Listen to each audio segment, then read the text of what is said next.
Smart work और hard work को लेकर हर बार यही कहा जाता है कि स्मार्ट वर्क करना चाहिए, हार्ड वर्क तो गधे करते हैं। मॉडर्न वर्ल्ड चल रही है स्मार्ट वर्क से, ऐसा कहा जाता है। फिर मैंने यही मिथ तोड़ने के लिए एक लॉजिकल पॉइंट्स के साथ में वीडियो बनाई थी, हद पार मेहनत, जिसमें मैंने बताया था कि जब तक आप हार्ड वर्क नहीं करोगे आपको शॉर्टकट्स या स्मार्ट तरीके पता नहीं लगेंगे।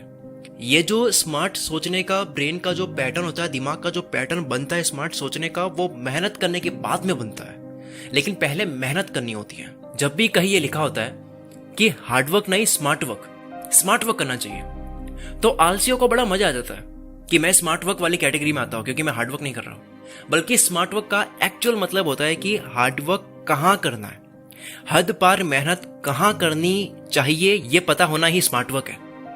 बट मेहनत तो करनी पड़ेगी मेरे भाई। जैसे आपने कहीं लिखा हुआ पढ़ा, आपने इंस्टाग्राम की पोस्ट देखी कि बिल गेट्स ने ये कहा कि मैं अपनी कंपनी का सबसे मुश्किल काम आलसियों को देता हूं, एक आलसी इंसान को देता हूं, क्योंकि वो फिर उस काम को शॉर्टकट तरीके से, स्मार्ट तरीके से करेगा, या फिर वो इजी वे ढूंढ लेगा उस काम को करने का। इसका मतलब ये नहीं है, उसको पढ़ने के बाद ये नहीं है कि आपको भी आलसी बन जाना है। एक तो ये चीज कुछ ज्यादा ही हो रही है। अगर आप इंडिया के मोटिवेशनल चैनल्स को कंपेयर करोगे बाहर के मोटिवेशनल चैनल से, तो यहां आपको ये मिलेगा कि हर जगह केवल मोटिवेशनल कोट्स चल रहा है और यही चल ही रहा है, इसी पे व्यूज आ रहे हैं। सक्सेसफुल लोगों के कोट्स, शायरी हो गई, शायरी के अंदर कोई मोटिवेशनल लाइन बोलनी, एटीट्यूड शायरी, यही सब चल रहा है। फिर होता क्या है, इसमें गलत क्या है कि कोट्स को, जो वो बोला जा रहा है, उसको एज इट इज लोग लगा लेते हैं, रिलेट कर लेते हैं, जबकि वो नहीं बैठ रहा है फिर भी। जबकि होना क्या चाहिए, यहां फिल्टर लगाना चाहिए। फिल्टर जरूरी है कि अगर स्टीव जॉब्स ने कहा कि क्वालिटी नॉट क्वांटिटी, यानी कि क्वालिटी पर काम करना चाहिए, बहुत ज्यादा चीजों पर काम नहीं करना चाहिए, ये स्टीव जॉब्स ने कहा अगर, तो आपको यहां ये पढ़ने के बाद में, ये सुनने के बाद में ये सोचना है कि क्या ये मेरे बिजनेस के लिए, मेरी पढ़ाई के लिए सही है या नहीं, क्या ये एज इट इज मैं इसको बैठा सकता हूं या नहीं, या अभी मेरी जो सिचुएशन है उस पर ये बैठ रहा है या नहीं। आपको खुद की थिंकिंग लगानी है, लॉजिकल बनना है, क्रिटिकल थिंकिंग स्किल को बढ़ानी है। देखो, दो चीजें होती है, एक होता है मेहनत वाले जोन में होना और एक होता है प्रोडक्टिव होना। एक बारी समझ आ गया कि ये करना है, ये मेहनत करनी है, फिर आपको उसमें केवल मेहनत करनी होती है, वहां दिमाग नहीं लगाना होता है, वहां आपको केवल रोबोटिक वर्क करना होता है। फिर उस हार्डवर्क के बाद में, फिर उस किए हुए हार्डवर्क को एनालाइज करना, ये सोचते हुए कि अब कहां मेहनत करनी है, उसे हम स्मार्ट वर्क कहेंगे। मेहनत करी, एनालाइज करा, उस एनालाइज करने को स्मार्ट वर्क बोलेंगे। और जब आप सोच रहे हो कि कहां कितना हार्डवर्क करना है, इस सोचने वाले जोन में जब आप होते हो, तब आप प्रोडक्टिव होते हो। यह फर्क है हार्डवर्क, स्मार्ट वर्क और प्रोडक्टिव होने में। तो पहला है मेहनत, दूसरा है प्रोडक्टिव होना। हर इंसान को अपने अकॉर्डिंग समझना है, अपनी बॉडी के अकॉर्डिंग समझना है कि कब वो प्रोडक्टिव होता है, कब उसका माइंड क्रिएटिव सोचता है, कब वो क्रिएटिव वाले जोन में जाता है, रात को या दिन में, और कब वो मेहनत के लिए तैयार होता है। जैसे मैं रात के अलावा दूसरे टाइम में लिख नहीं पाता हूं, ऐसे बहुत लोगों के साथ में होता है।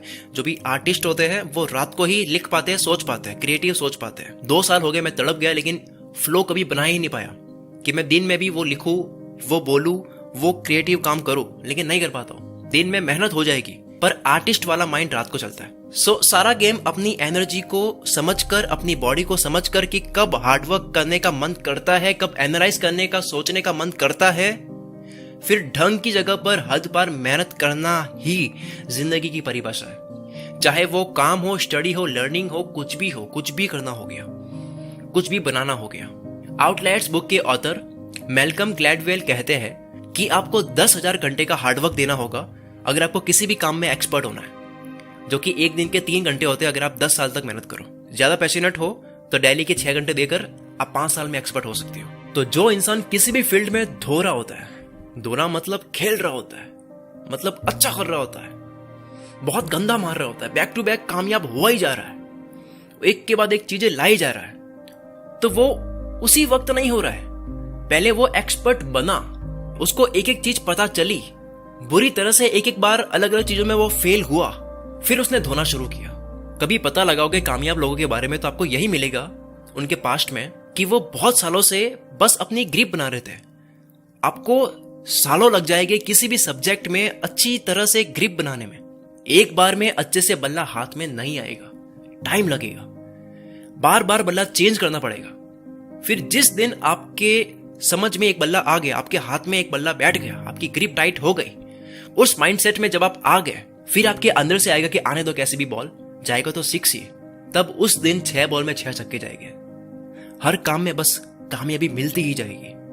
बस उस टाइट ग्रिप तक पहुंचने के लिए बार बार बल्ले बदलते रहो, यानी मेहनत करते रहो। और केवल मेहनत ही नहीं, हद पार मेहनत। Work like hell, 100 hours a week, 100 घंटे 7 दिन में सिर्फ काम में। अगर मेहनत नहीं हो रही है, डाउन फील कर रहे हो, शरीर में एनर्जी नहीं है, आलस भरा पड़ा है शरीर में, टालने की आदत ही नहीं बल्कि लत बन चुकी है, जिंदगी में कोई होश ही नहीं है कि क्या करना है, और अगर पता है तो शुरू नहीं कर पा रहे, और अगर शुरू कर दिया तो लगातार उस पर टिक नहीं पा रहे हैं, इन सब प्रॉब्लम्स का सॉल्यूशन है आप अपनी हैबिट्स को समझो, अपने दिमाग को समझो, अपनी एनर्जी को समझो कि आप मेहनत करते हो तब आपका दिमाग कैसे काम करता है, और जब आप आलस करते हो तब आपके दिमाग में क्या हो रहा होता है। तो मेहनत वाला फ्लो कैसे बनाना है, ये सब समझो। और ये सब कुछ अगर आपको ढंग से समझना है तो मैंने समझा रखा है मेरी बुक में, जिसका नाम है टालने का कीड़ा। इसकी price movie ticket, mobile recharge और नेटफ्लिक्स मेंबर से भी कम है। इस बुक को अगर आपको पढ़नी है, इस बुक का लिंक मैंने इस वीडियो के डिस्क्रिप्शन में दे दिया है, वहां जाओ, उस लिंक पर क्लिक करो, उस बुक को परचेज करो, उस बुक को अभी कंप्लीट करो। मैंने जो जिंदगी में ठोकरें खा रखी है, वक्त बर्बाद किया है, वो आप मत करो। Wish you all the very best. मैं शकील कुल मित्र से आपके सपनों को सपोर्ट करता हूं।